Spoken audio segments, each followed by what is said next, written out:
Hello, everyone, and welcome to this week's broadcast of the Marin Symphony at Home. I am still in Sun Valley, as I was the last time we checked in with each other a couple of weeks ago, and the festival is now in full swing. We're actually taping this on Tuesday. You'll see this at the end of the week, but the festival itself opened last night.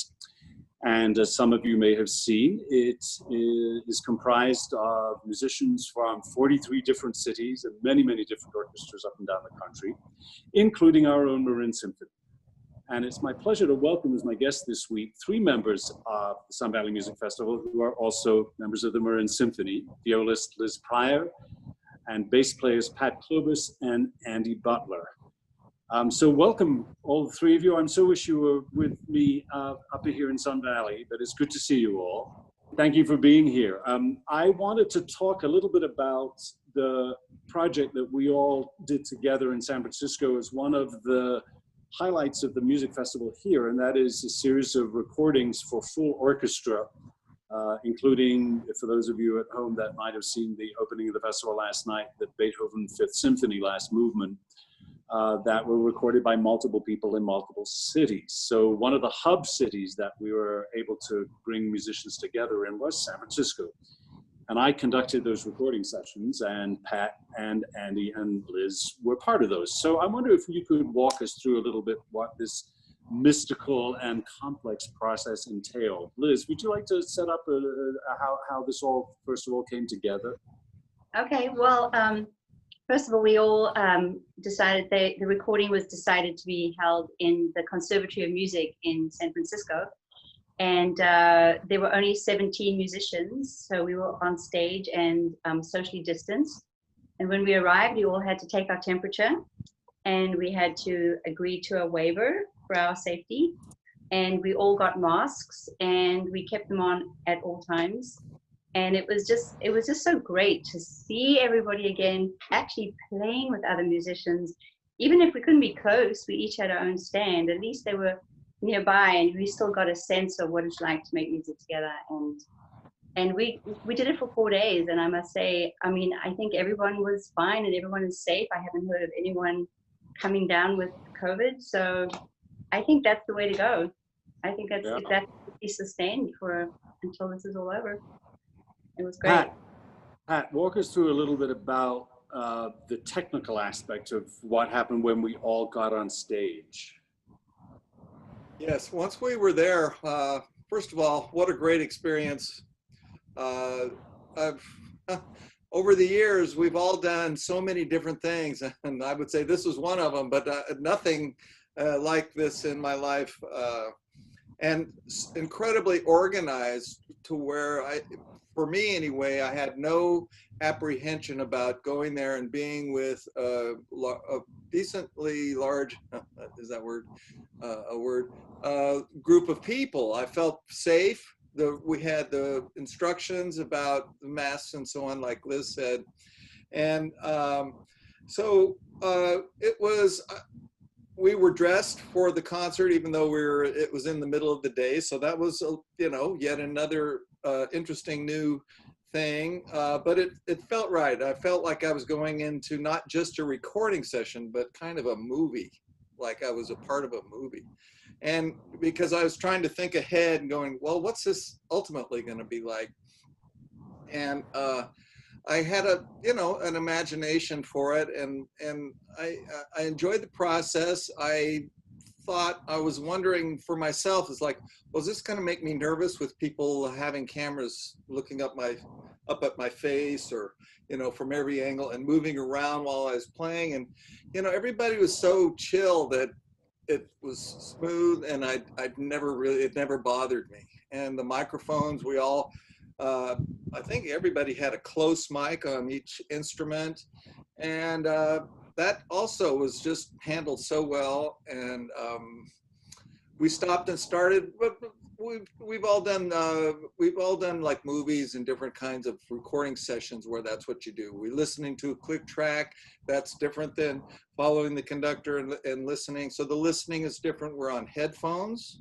And some people had earbuds. I used the headphones that were given to us, and there was no interchanging of headphones. We weren't supposed to touch anybody else's equipment or gear or share food or anything like that. It was very clear. So that was nice, and that made you kind of feel more relaxed, because it feels dangerous in the world, and I, for one, I'm very conscious of it, and I appreciate what I think the challenges are, and I want to go by. I don't want to be a revolutionary and reject anything. The science is there, and I'm willing to follow it, and everybody was, and it just was. Well, safety was a number. Safety was a very important priority, and it was good that we all felt safe there. And Andy, Pat was talking about headphones and click tracks. Tell us a little bit more about what a click track is, and also what else was in the mix in your ear when I started to give a downbeat.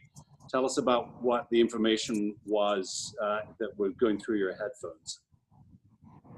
Yeah, so we were able to hear what was basically a pre-laid orchestra track, and that gave us an idea about your tempi and the things you decided ahead of time.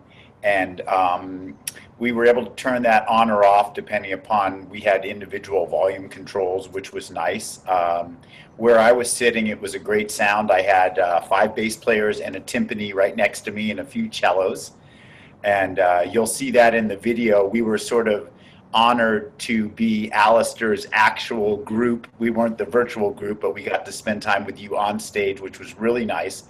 And it was fun watching the video last night, the Sun Valley production, to see, okay, there's Alasdair and our gang, and then having the other groups from all over the country superimposed on top of us was really interesting to see how they put it all together. And fantastic editing job, really, really great. I would say the thing that really stuck with me about being at the conservatory was just that first experience of seeing all these people that we've known for so long and really care about. And after being in quarantine for probably 2.5 months already, it was just, so far it's been the highlight of the summer, just those moments pulling up into the parking lot, seeing my dear friend John Kegwin, a bass player, Steve Tramontosi, who was my bass teacher, Pat and Bill, just my very dear friends, and then all the rest of the great musicians, and you as well, Alasdair. It was really nice just to have some human contact and leave the house to go to a gig. It was really, really great. So I'm glad we had those 4 days. Liz, you're nodding your head and smiling. Was that also an emotional connection for you as well, despite the artificiality of hearing click tracks in your ears and this fake orchestra, assembled through MIDI or whatever the technology was? Yes, well, I mean, we'd been in this lockdown for, like Andy said, 2.5 months, and for me, I had no reason to ever wear any concert clothes. I was just literally living in my sweats and my pajamas. I mean, that was my life. And it was so surreal just to actually trying to look in my closet to find my concert clothes and my high-heeled black shoes. I didn't even know how to wear my shoes anymore. And it was so fun to show up and see everybody dressed up for a concert, and then to feel, and then it puts you in the mood to actually give up your best and to perform. You're not just in your living room, you're actually on a stage, and then to work with you, Alasdair. I mean, to feel like, oh, we actually have our conductor there, and we're actually making music together as a group, even though we were socially distanced. But the one thing that was hard was this mask. I couldn't wear my glasses because they kept on fogging up.